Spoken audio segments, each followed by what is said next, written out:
Yeah, and you bring up a great point about ingredients. And the ingredients in vaccines are interesting, right? There are a lot of things in there that if it wasn't in a vaccine, you'd have a lot of pause. You'd have a lot of pause on drinking them. But when it's in a vaccine, it's totally safe and totally fine. And the medical argument is, oh, it's just a very small amount. It's just a minute amount. It's not going to cause any issue. And I think that we need a more nuanced conversation around some of those things. Like a very small amount of a peanut for the wrong person can cause anaphylaxis. It doesn't have to be a large amount. Everyone has different genetics, different detoxification, and certainly when we're talking about things like metals and aluminum, they can build up over time. And now we're doing more and more vaccines with more and more aluminum. And again, I don't think it's unreasonable to have that conversation. The counter argument always is, well, you eat a lot more aluminum every single day, so just a little bit of aluminum vaccines, that's totally fine. We shouldn't be worried about it. And maybe that's true. I don't know. But I don't think that injecting something is the same as eating it. I think our bodies have evolved over the years to consume things through our mouth. And so Yeah. probably handle more through the mouth than maybe injecting things and bypassing our system. Maybe not. Maybe that's not true, but that's kind of my belief is we shouldn't just discount that. And we have limits on things like aluminum in our drinking water, like, 0.2 milligrams per liter. And some vaccines have more than that in them, more than 0.2 milligrams. So it's not a very, very, very super tiny amount that it's completely negligible and that we shouldn't have concerns around it.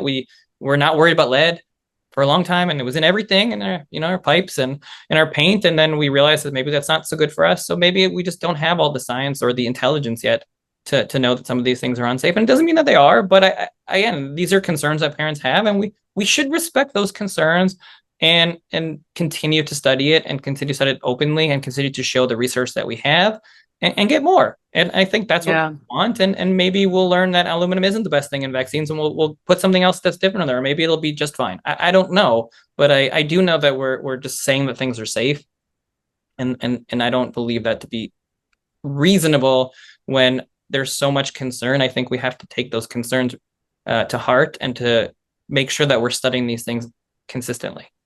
Well, I think, Doctor, you made a really great point when you said it's different in everybody's system. Like, you know, what might be tolerable for you, if we know I have pre-existing conditions that could have a negative effect, well, then you could take that on an individual basis and make more informed decisions with what you're giving to each person.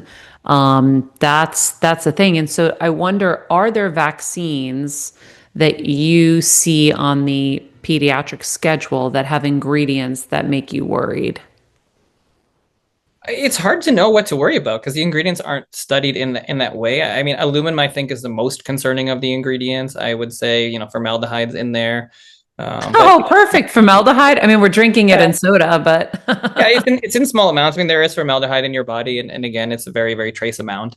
But it's in there. There are aborted fetal tissue. I mean, there are just things in there that make you wonder, that I don't know that are the best ingredients to have. But these are the things that they've done to make them work, and they've studied them to work. So, I don't know who am I to say, but there are a long list of ingredients in every vaccine, and whether those are dangerous or not, I think are yet to be seen. I think most kids do okay with vaccines, but it's hard. It's really, in my opinion, it's very hard to make a decision right now when it comes to vaccine safety without understanding the long-term complications of them. And I just don't think we do. Like, I just don't feel like we have a good grasp around whether vaccines are related to things like autoimmune conditions and asthma and allergies, and those kinds of conditions. And I think that really changes the calculation about vaccines because in terms of short-term risks, they're pretty small. I think a serious, like, you get a vaccine, you have a horrible reaction is pretty rare. I yeah. haven't really seen that, but that so that means, okay, yeah, there's going to be a risk someone's going to be allergic to it. That's part of the deal, with any medication. But if they are related to long-term complications, that's a bigger deal. That's a much more nuanced conversation, and that's the research that I want. And I feel like medicine says that we have, but we really don't. And for a reason. Yeah, I think so. I mean, I think Yeah. that, especially when it They're comes, not motivated to. yeah, they're not motivated to do it. No one's ever studied the vaccinated versus unvaccinated kids long term. The companies mostly study these vaccines before they're on the market, so it's a couple weeks, 6 months, maybe a year. They're not really looking at long term complications for the the methodology that we do look at things long term, it's more self-report or from databases. But again, if you're reporting to VAERS, the vaccine adverse report system, which most people kind of know now from COVID, if you get cancer, let's say, you're not thinking that the vaccine that you got 15 years ago has some sort of relation to that. So you're not reporting it to VAERS. If you get asthma, or your kid gets asthma, you're not reporting that as a vaccine reaction, and because it very well may not be, but you're not thinking that way. So there's no way to have that kind of information unless you're studying kids moving forward, and you're like, wait a minute, how come all these kids that get this vaccine have many more cases of this cancer, have many more cases of this autoimmune condition? You won't know that unless you look. And given the concerns, I think it is reasonable now that we get that research and we do follow it to see what we find, and we might find nothing. Heal Squad, we have been on quite the journey together, and we're hearing from so many of you just how much this show is helping you heal and get better, and it makes us feel so good. We love, love, love it, and we just ask that you don't keep it to yourself. Spread the message and share the show or your favorite episode with your friends. And if you want to help us even more, you can leave us a 5-star rating and a comment on Apple Podcasts or Spotify, and follow us on Instagram at Heal Squad. You can also DM us anytime because we love connecting with you. And finally, you can also join us on Patreon for our monthly live heal events with world-class healers and ad-free episodes exclusive only to Patreon and our Super Heal Squad for as little as $10 a month. So go to patreon.com/Heal Squad to join. Getting better isn't easy, friends, but as I say all the time, it's a whole lot easier if we can do it together. We love you all so much, and we love doing this thing called life with you.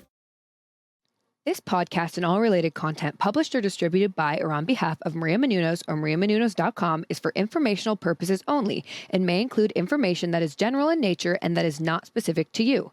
Any information or opinions expressed or contained herein are not intended to serve as or replace medical advice, nor to diagnose, prescribe, or treat any disease, condition, illness, or injury, and you should consult the healthcare professional of your choice regarding all matters concerning your health, including before beginning any exercise, weight loss, or healthcare program. If you have or suspect you may have a healthcare emergency, please contact a qualified healthcare professional for treatment. Any information or opinions provided by a guest expert or host featured within a website or on company's podcast are their own, not those of Maria Menounos or the company. Accordingly, Maria Menounos and the company cannot be responsible for any results or consequences or actions you may take based on information or opinions.